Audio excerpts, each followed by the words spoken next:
Reproducción celular, meiosis.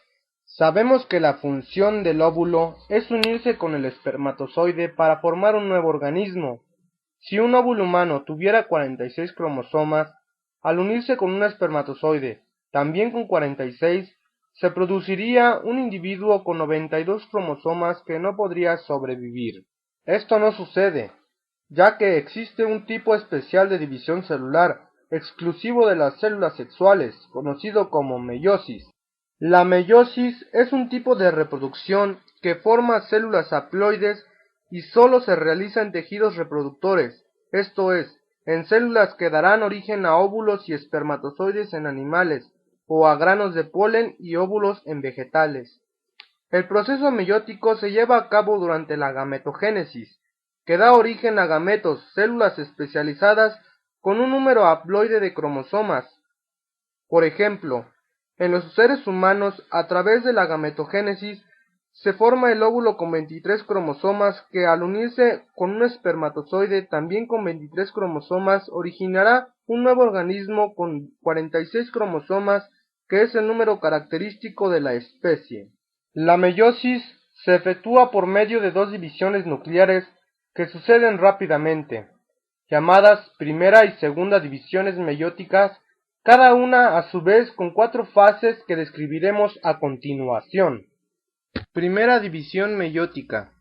Es importante mencionar que durante la interfase, en la fase S, el ADN se replica. Profase 1 temprana. En esta la cromatina se condensa. Los cromosomas son muy delgados y difíciles de observar y solamente los cromosomas sexuales se destacan como cuerpos compactos heterocromáticos. Profase 1 media. Los cromosomas homólogos se alinean, se empiezan a formar los centrosomas y se comienza a formar el uso acromático. Profase 1 tardía. Desaparece el nucleolo y se desorganiza la envoltura nuclear. Resumen de la profase 1. Al igual que en la mitosis, en esta fase, que es la más larga, la cromatina se condensa y se hacen visibles los cromosomas, cada uno con 2 cromátidas. Aparece el uso acromático y se desintegra la membrana nuclear y el nucleolo. Sin embargo, a diferencia de lo ocurrido en la mitosis, en la profase 1 se llevan a cabo dos procesos denominados sinapsis y entrecruzamiento de cromosomas homólogos. Se llaman cromosomas homólogos aquellos que tienen la misma forma, tamaño e información, pero uno es de origen paterno y el otro es de origen materno. Durante la profase 1 de la meiosis, los cromosomas homólogos se acercan y se aparean, es decir, se unen por algunos puntos a lo largo de los filamentos. El apareamiento de cromosomas homólogos se conoce como sinapsis. Durante esta etapa, los pares de cromosomas homólogos reciben el nombre de tetradas, ya que cada par de cromosomas está formado por 4 cromátidas. Después de ocurrida la sinapsis, sucede el fenómeno llamado entrecruzamiento, que consiste en el rompimiento de segmentos de cromosomas homólogos, que de inmediato se intercambian. Una vez realizado el entrecruzamiento de genes, cada nuevo cromosoma será mixto, ya que el cromosoma de origen paterno tendrá un segmento de genes de origen materno y viceversa.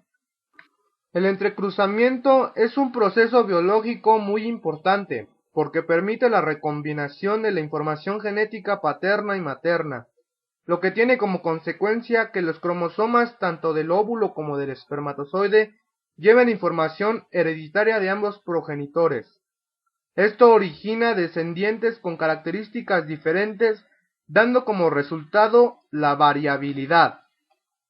Metafase 1. En esta, los cromosomas homólogos tetradas se acomodan en el ecuador del uso acromático. Anafase 1. Cada miembro del par homólogo, cromosoma formado por 2 cromátidas, se aleja a polos opuestos del uso. Telofase 1. Los cromosomas homólogos llegan a los polos y se reconstruyen los 2 núcleos hijos. Desaparece el uso y reaparece en la membrana nuclear y el nucleolo. Al final de la telofase, durante la citocínesis, el citoplasma se divide, dando origen a dos células con un número de cromosomas haploide, cada uno constituido por dos cromátidas. Segunda división meiótica. Entre la primera y la segunda división meiótica se presenta una interfase, periodo muy breve en el que no hay síntesis de ADN.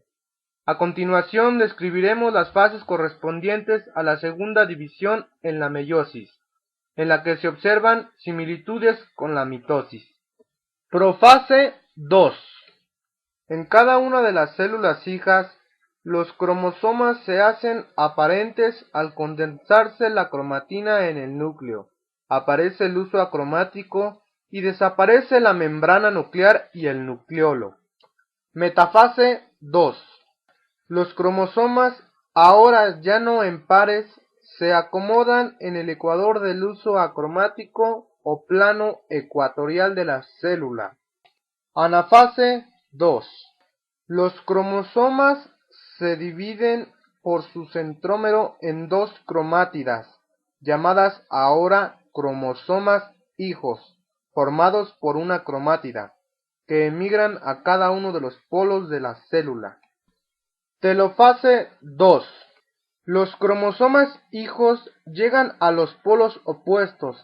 Cada célula se divide dando origen a dos, por lo que en total se producen 4 células haploides, con la mitad del número de los cromosomas. Importancia biológica de la meiosis. De lo expuesto anteriormente, podemos deducir que la meiosis es un mecanismo de división celular que se lleva a cabo en células reproductoras y cuya importancia se resume en los siguientes aspectos.